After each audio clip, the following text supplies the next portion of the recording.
This video brought to you in part by these fantastic sponsors.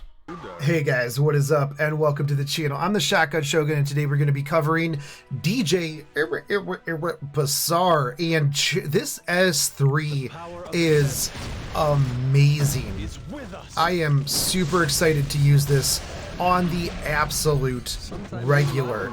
But let's hop out of here and take a look at what this guy brings to the table. Now, we do only have 6 days and 42 minutes at the recording of this for you to get Judge Kisei, and he will be up in the Mystic Summons next. So definitely looking forward to that. I definitely have enough Mystic Medals here to pity summon him, mostly because I didn't have to roll for this entire month. But let's take a look at DJ Basar. I love that that's his name as well. And so the information that we do have right now is going off of data mined information and a bunch of various sources across the wide berth of the internet. So we're going to be taking a look here at this is epic7db.com. Let me pull this up in here a little bit more so you guys can take a look at what I'm looking at and move this over off of my face. Okay, so anyways, let's take a look at his skill 1, and this is going to be Desert Wind. This attacks the enemy with wind with a 25% chance to stun for 1 turn. Now, this is going to be the Soul Burned effect, but it's going to attack all enemies and increase the amount recovered by Everlasting Oasis. Now, the simplified modifiers here are 2.2452 times hero attack. So that is going to, what do we got here? Oh, this is all of the stuff there. So we'll talk about that later, but you are going to get extra damage off of this. Obviously, you're going to get an extra 10% on the effect chance. So that's going to be a 35% chance to stun for 1 turn. And if you soul burn that, that is across all of your enemies. All of your enemies. Sounds like somebody that would be really good to go with Counter Crown Dizzy so that you have more AoE chances to stun. Now, one of the big things that a lot of people I've seen talk about is that he's a healer, he's a supporter, he's, this or that. And honestly, I think I'm going to build him a little bit different, but we'll go over that. We'll go over that later. So we talked about Everlasting Oasis in the first skill. Let's talk about what it actually does. This heals all allies after using Desert Wind. Amount recovered increases proportional to the target's max health and the caster's attack. So not only is this, if you have a tanky team, it's going to heal more, but it's also going to heal more the more attack that DJ Basar has. So think Blaze Dingo here, where he definitely did more damage with his Thanos, or more healing with a Thanos fist, the more attack that he had. So you are going to be able to rock out another 15-20% extra healing on that if you max this out, and that triggers after every single S1. So you're going to be healing pretty much every turn unless you use Beset Roar, the 3rd skill. Now, this one dispels all debuffs and grants immunity for 3 turns to all allies before increasing their combat readiness by 20%. Now, you can get another 3, 6 to 8% combat readiness, so 28% combat readiness. Is that right? Is that my math? 6, 7, 8, no, 30%, because I'm super good at math. You also get a cool turn cooldown on that, so that's 5 turns, 30% combat readiness, immediate 3-turn dispel. Now, some people I've seen suggested speed. You want to make him go super fast, super early. I personally don't necessarily think that that's really how I'm going to build him. I'm going to probably build him with a tanky counterattack set, high attack, high health. Don't really have to worry too much about speed, because as long as your team can survive the initial onslaught of cleave, and not only that, but if he gets any counterattacks off on that cleave, he's going to do damage and heal everybody. So any follow-up on that is going to be pretty much null and void. But you can pretty much come back through, dispel all debuffs, and now you have immunity after they've blown their load. So you should be pretty solid if you build your team tanky enough to just sit through that initial cleave. So 6 turns with 5 turns being the lower end of it, but it does have a 3-turn immunity, so you do have a better than 50% uptime on this. Had it had this soul burn to extend it further, I think that it would have been a little bit more broken, and I do like having the soul burn on the S1. So taking a look down here at his awakening skills, you are going to get some extra speed, you're going to get more attack, you're going to get more attack, you're going to get even more attack, you're going to get some more speed, and you're going to get yet even more attack. So while a lot of people are suggesting, like I said earlier, speed, immunity, stuff like that, I personally think that building him with a tanky counterattack set is going to be huge. That 20% chance to just counter, do more damage, and heal literally everybody is pretty substantial. Now, coming down here to his memory imprint, this is the one thing that's kind of got me a little like wonky on this, is as you can see at triple S, he's only at 7.2% health to the entire team. Now, you might be thinking, well, it seems pretty good, 7.2%. Well, it's really actually not. So if we go over here, I filtered by health percentage. Everybody who has health percentage 5, 4 stars, you name it, I filtered on them. And so one of the things that I noticed here is if they only had 2 slots, the max was 12.9%. If we came over to the 5-star characters that had a full set, it was 10.8. Same with Dark Corvus. He's got 12, whereas Apoc Ravi has 12.9. Desert Jewel Basar obviously has the 7.2. Destina over here's got 12.9 on the 2.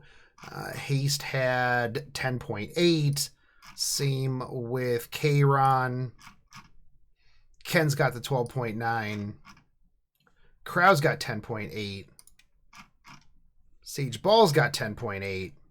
So you might be thinking, well, maybe they just made it so that it's like similar to the 4 stars, right?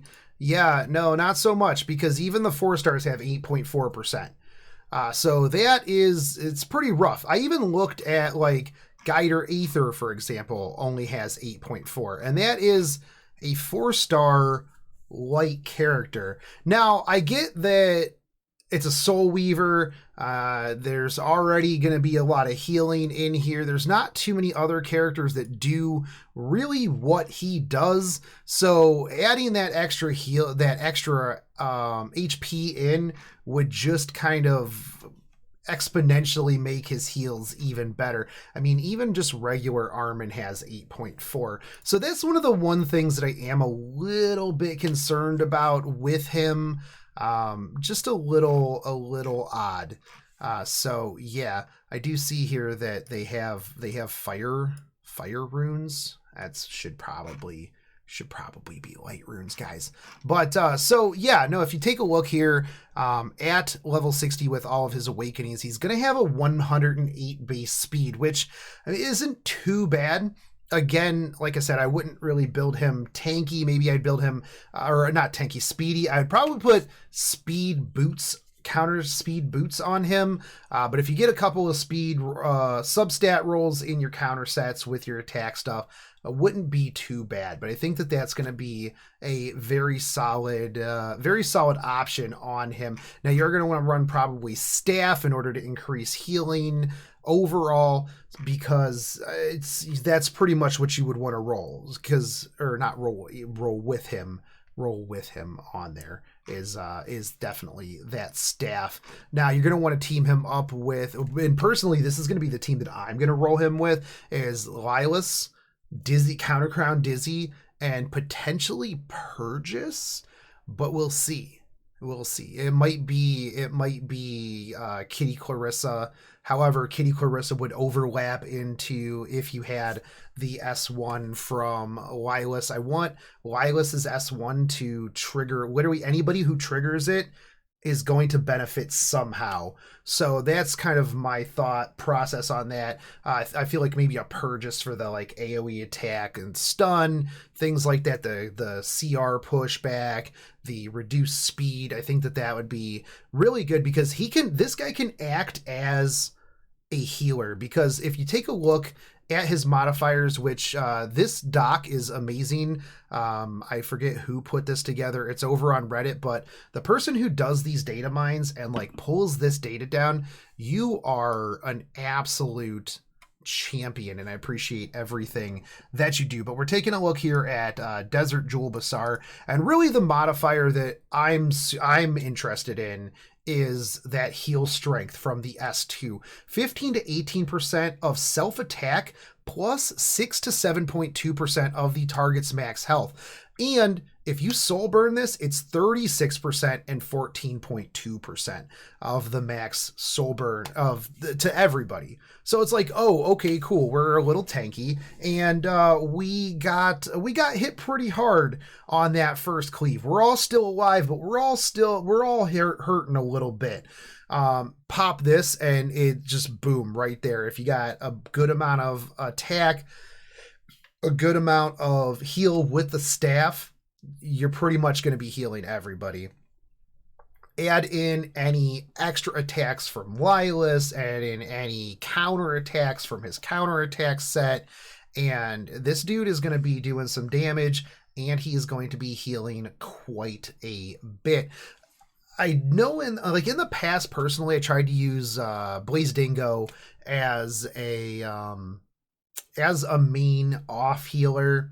Didn't work out as well as I would have liked to, mostly because his heal was single target. It might have been a little bit bigger than DJ Basar here, but it didn't work as good as I really wanted it to. His damage was insane, but didn't do as much as I would have liked in that category as well. Although I did love just Thanos snapping the gauntlet into a whole team of people and then following up with the knife. Like, oh man, you're still alive. Time to end this. But I do think that putting him together with a certain team, counterattack sets, the tanky bruiser meta that is coming in is going to be really, really good. The 3 turns of immunity, especially on some slow characters, is going to be really, really big. Now, unless they have obviously buff stripper or something like that, but you know, you can't always counter for that, or you know, plan for that, because if they bring a buff stripper, like what are you gonna do against that? But there you go, there you have it. With the, like I said, with the artifact, definitely roll in with the Shamadra staff, because that is going to increase your healing. You can run him speedy, but again, if you run him speedy with no attack, your heals aren't going to be really that good. You're going to be basically relying on that S3 to come through and provide the immunity. In which case, if you do want to run him as a supporter, you can run him super speed, drop the immunity, and you're pretty much solid after that. However, I do think that is not really, if you're going to use him as a support CR pusher, I do feel like there's some other people that could be in that spot, like regular Basar, who would be stripping their debuff or their buffs and then CR pushing you. But I think that this guy is going to be a phenomenal support moving forward, just to get rid of everything. Oh, Dizzy, you just got hit by a Dizzy S3. Guess what? All that's gone, and we're immune. You can't push me back next turn. Sucks to suck, Dizzy. So look forward to this guy. I really, really am. I'm gonna just start working on dogs right now to max this dude out as soon as I get him.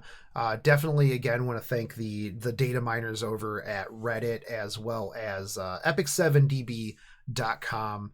I find this one very, very good when it comes to information. So anyways, guys, there you have it. Let me know if you're hype about DJ Basar. I love that name, by the way. I'm going to probably there's no way that I'm not going to put a thumbnail of this dude behind like some sick turntables. So definitely look forward to that. But anyways, guys, if you do like these, make sure that you hit that subscribe button, smash that bell notification, drop me a like and a comment, share this out, because YouTube does not like to let people see E7 content for some reason. But anyways, I will catch you guys on the next one. Take it easy, homies. Peace.